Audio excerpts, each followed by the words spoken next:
সবজিগুলোকে ঠিক ওইভাবে কেটে ফেলুন আর মাথাটাকে ধুয়ে ভালো করে পরিষ্কার করে নুন হলুদ মাখিয়ে রাখুন। এবার কড়াইতে এমন পরিমাণ তেল গরম করুন যেন মাছের মাথা সবজি টবজি সব ভাজা হয়। প্রথমে মাছের মাথা বেশ ভালো করে ভাজুন, একদম উল্টিয়ে পাল্টিয়ে দু পিঠটাকে খুব ভালো করে ভেজে নিন।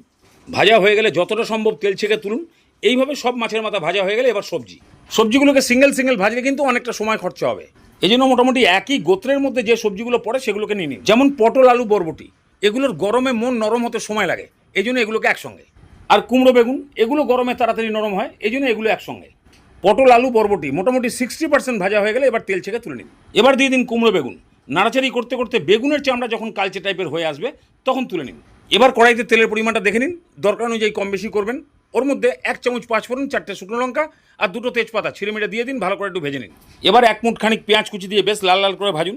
পেঁয়াজটা ভালো মতো ভাজা হয়ে গেলে 1 চামচ রসুন বাটা, এটাকেও খুব ভালো করে ভেজে নিন।